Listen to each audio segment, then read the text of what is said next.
नमस्कार, मैं किरण भट्ट अपनी तथा डिवाइन लाइफ इंटरनेशनल स्कूल की तरफ से आप सभी का स्वागत करती हूँ। बच्चों, पहले वीडियो लेक्चर में हमने काव्य 1 आराधना पढ़ा था और उसके बाद दूसरे वीडियो लेक्चर में हमने पाठ 2 न्याय मंत्री पढ़ा था। आज हम पढ़ने जा रहे हैं पाठ 3 क्या निराश हुआ जाए, जिसके लेखक हैं हजारी प्रसाद द्विवेदी जी। द्विवेदी जी ने इस पाठ में बहुत ही अच्छे ढंग से सामाजिक परिस्थितियों को उजागर किया है, जिससे कि कवि देखकर उदास हो जाते हैं कभी कभी कि ये परिस्थितियां जो हैं, क्या ये सच में वही भारत है जिसे आज़ाद कराने के लिए हमारे क्रांतिकारियों ने इतना बलिदान दिया था।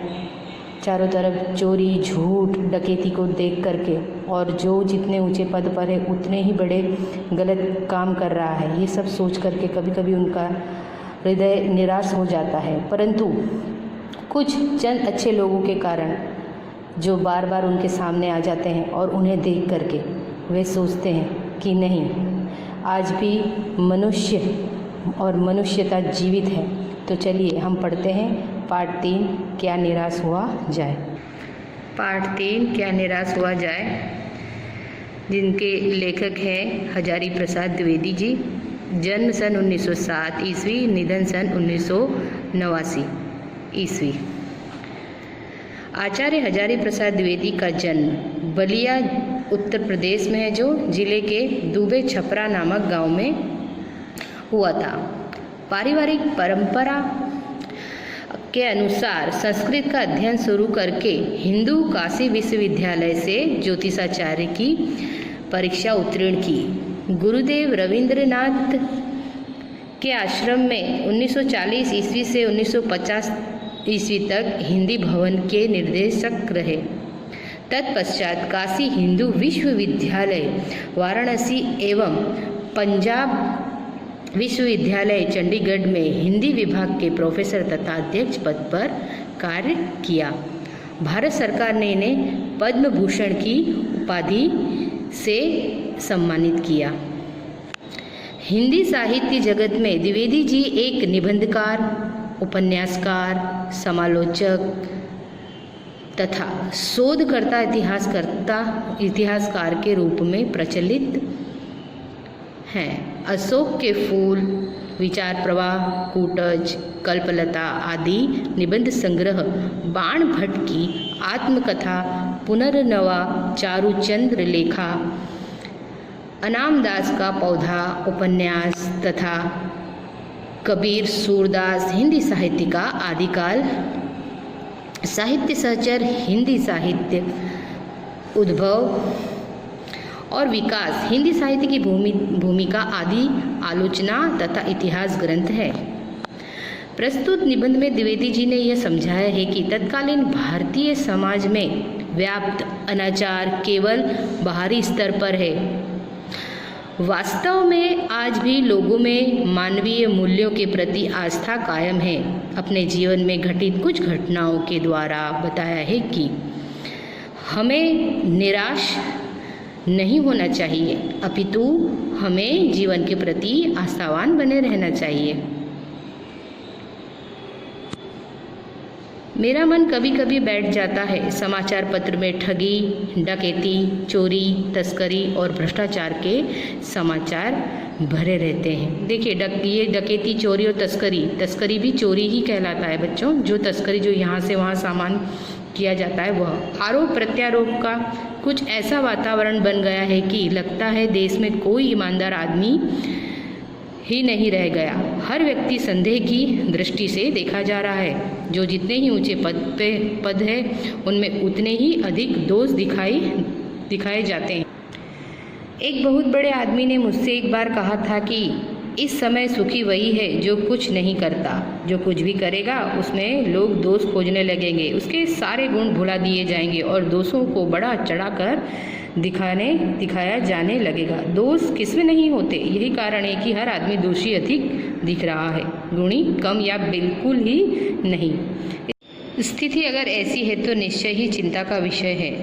क्या यही भारतवर्ष है जिसका सपना तिलक और गांधी ने देखा था? रविंद्रनाथ ठाकुर और मदन मोहन मालवीय का महान संस्कृत सभ्य भारतवर्ष किसी अतीत के गह्वर में डूब गया? अतीत का गह्वर मतलब अतीत की गहराइयों में। आर्य और द्रविड़, हिंदू और मुसलमान, यूरोपीय और भारतीय आदर्शों की मिलन भूमि महामानव समुद्र क्या सूख ही गया? मेरा मन कहता है ऐसा हो नहीं सकता। हमारे महान मनीषियों के सपनों का भारत है और रहेगा। यह सही है कि इन दिनों कुछ ऐसा माहौल बना है कि ईमानदारी से मेहनत करके जीविका चलाने वाले निरीह और भोले भाले श्रमजीवी पिस रहे हैं। इसको भोले भोले मत करना, भोले भाले समझना। और झूठ तथा फरेब का रोजगार करने वाले फल फूल रहे। फल फूल मतलब ये एक मुहावरा है, दिन रात उन्नति करना। ईमानदार को मूर्खता का पर्याय समझा जाने लगा है। सच्चाई केवल भीरू और बेबस लोगों के हिस्से पड़ी है। ऐसी स्थिति में जीवन के महान मूल्यों के बारे में लोगों की आस्था ही हिलने लगी है।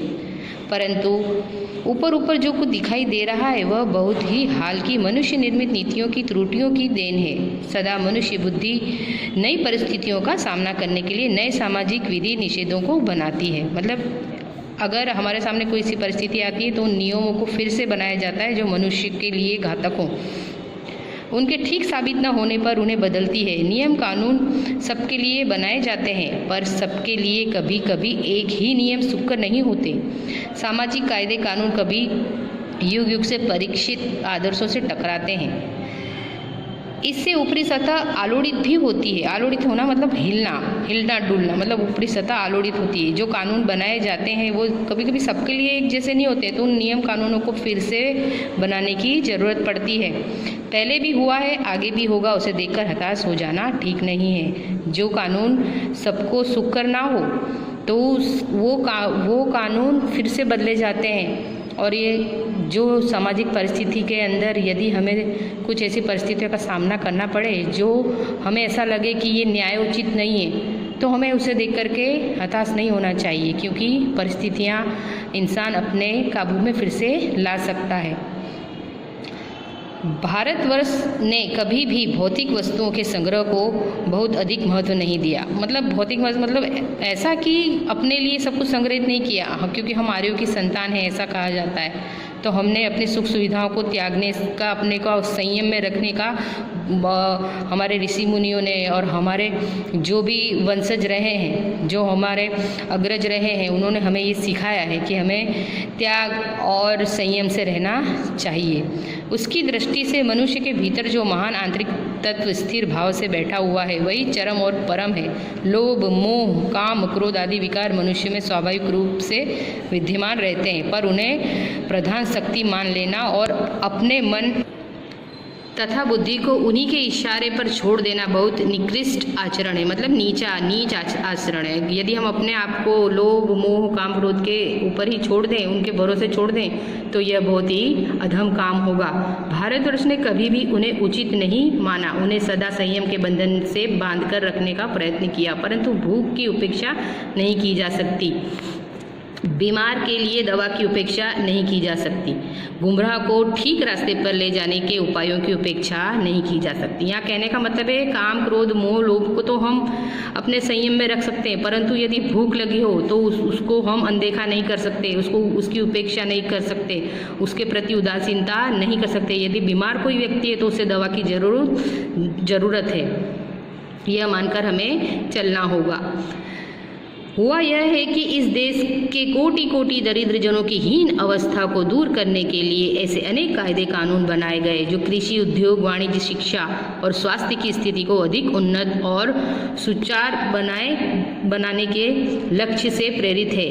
परंतु जिन लोगों को इन कार्यों में लगना है उनका मन हर समय पवित्र नहीं होता। प्राय वे ही लक्ष्य को भूल जाते हैं और अपनी ही सुख सुविधा की ओर ज़्यादा ध्यान देने लगते हैं। यह बात सत्य है बच्चों।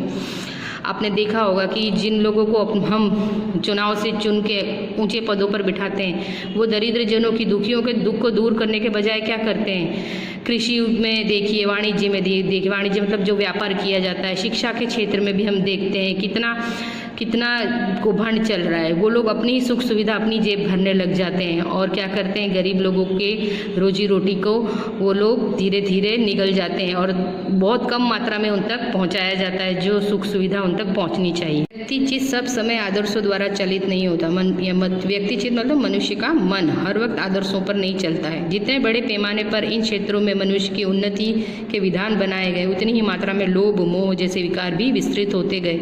लक्ष्य की बात भूल गए, आदर्शों को मजाक का विषय बनाया गया और संयम की दकियानुसी मान लिया गया। मतलब पुराने विचार दकियानुसी मान लिया गया कि ये सब पुरानी बातें हैं, इन्हें छोड़ो।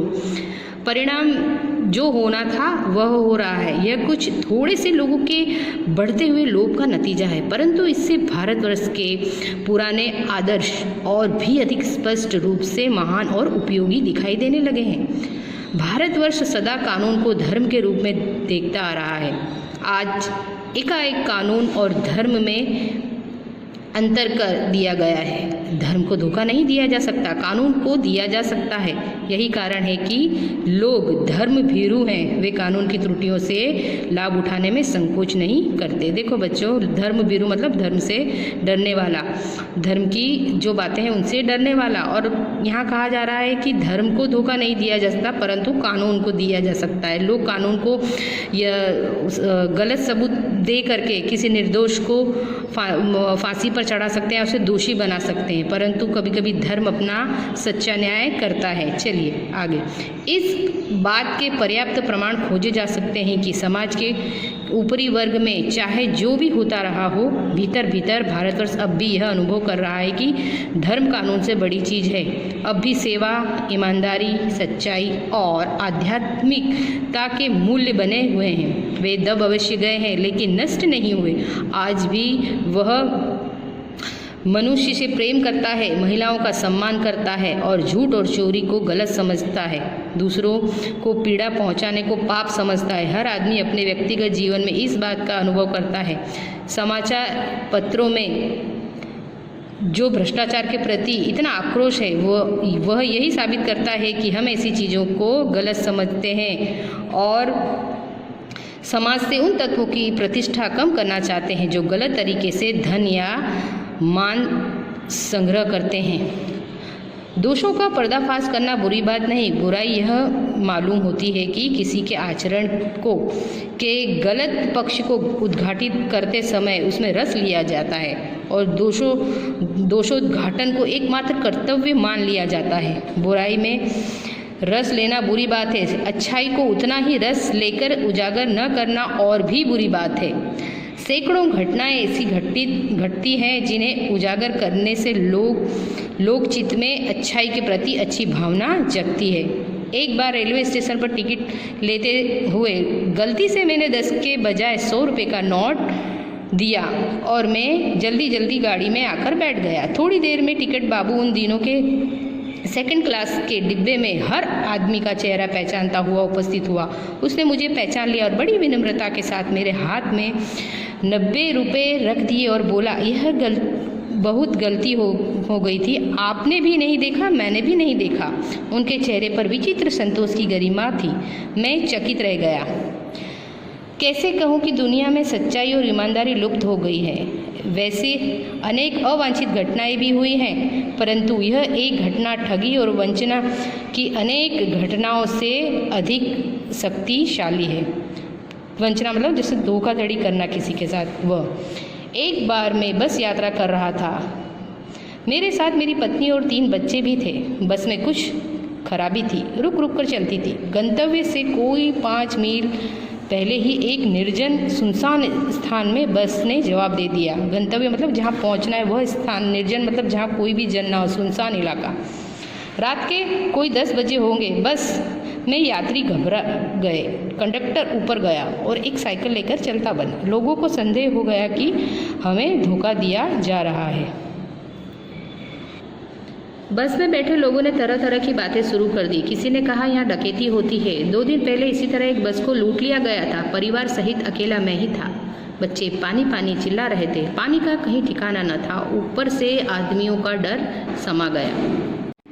कुछ नौजवानों ने ड्राइवर को पकड़कर मारने पीटने का हिसाब बनाया। ड्राइवर के चेहरे पर हवाइयाँ उड़ने लगी, मतलब वो घबरा गया, भयभीत हो गया। लोगों ने उसे पकड़ लिया। वह बड़े कातर ढंग से मेरी ओर देखने लगा और बोला। कातर ढंग से का मतलब है एकदम भयभीत होकर बेचारा डर के मारे उनकी तरफ देखने लगा। हम लोग बस का कोई उपाय कर रहे हैं, बचाइए, ये लोग मारेंगे।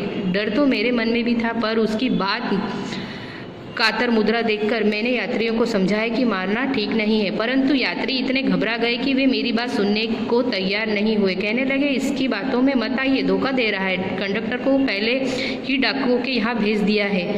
मैं भी बहुत भयभीत था, पर ड्राइवर को किसी तरह मार पीट से बचाया। 1.5-2 घंटे बीत गए। मेरे बच्चे भोजन और पानी के लिए व्याकुल थे। मेरी पत्नी की हालत बुरी थी। लोगों ने ड्राइवर को मारा तो नहीं, पर उसे बस से उतारकर एक जगह घेर रखा। कोई भी दुर्घटना होती तो पहले ड्राइवर को समाप्त कर देना उन्हें उचित जान पड़ा।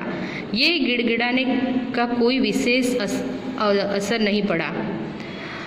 इसी समय क्या देखता हूँ कि एक खाली बस चली आ रही है और उस पर हमारा बस कंडक्टर भी बैठा हुआ है। उसने आते ही कहा, अड्डे से नई बस लाया हूँ, इस पर बैठिए। वह बस चलाने लायक नहीं है। फिर मेरे पास एक लोटे में पानी और थोड़ा दूध लेकर आया और बोला, पंडित जी, बच्चों का रोना मुझसे देखा नहीं गया। वहीं दूध मिल गया, थोड़ा लेता आया। यात्रियों में फिर जान आई। सबने उसे धन्यवाद दिया, ड्राइवर से माफ़ी मांगी और 12 बजे से पहले ही सब लोग बस अड्डे पहुंच गए। कैसे कहूँ कि मनुष्यता एकदम समाप्त हो गई। कैसे कहूँ कि लोगों में दया माया रह नहीं गई। जीवन में न जाने कितनी ऐसी घटनाएं हुई हैं जिन्हें मैं भूल नहीं सकता।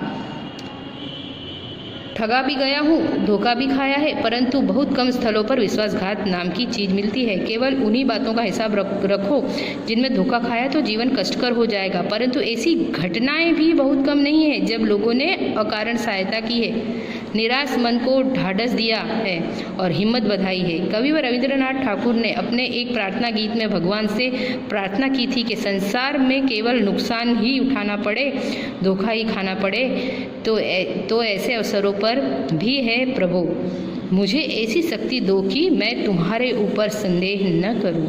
मनुष्य की बनाई विधियां गलत नतीजे तक पहुंच रही है तो इन्हें बदलना होगा। वस्तुतः आए दिन इन्हें बदला ही जा रहा है, लेकिन अब भी आशा की ज्योति बुझी नहीं है। महान भारतवर्ष को पाने की संभावना बनी रहेगी। मेरे मन निराश होने की जरूरत नहीं है। यहाँ पर अपने और हमारे पूरे समाज को लेखक ये संदेश देते हैं कि ये जो भी अभी देखिए कोरोना काल भी चल रहा है, उसमें भी हमें घबराने की ज़रूरत नहीं है। कुछ लोग चोरी करके मास्क दुगने दामों पर बेच रहे हैं, तो कुछ लोग फ्री में भी दे रहे हैं। कुछ लोग अनाज का काला बाजार कर रहे हैं, तो कुछ लोग उन्हें फ्री में दे रहे हैं, दान कर रहे हैं। कुछ लोग गलतियां निकालने में बहुत एक्सपर्ट होते हैं और कुछ लोग हमारी तारीफ़ करने में। तो फिर हमें उदास नहीं होना चाहिए, हमें अपने लक्ष्य को नहीं भूलना चाहिए। तो बच्चों, हमें घर बैठे बैठे पढ़ाई करनी है। और ये जो शब्दार्थ दिख रहे हैं, तस्करी मतलब चोरी होता है, जो हेर फेर करते हैं ना, वो वाली चोरी। मनीषी यानी पंडित, मेधावी, जो बहुत ही तेजस्वी हो, इस तरह। तो ये शब्दार्थ आप देख लीजिए, मुहावरे देख करके इन्हें अपने नोटबुक में लिख लीजिए, याद कर लीजिए। ठीक है, चलिए, नमस्कार।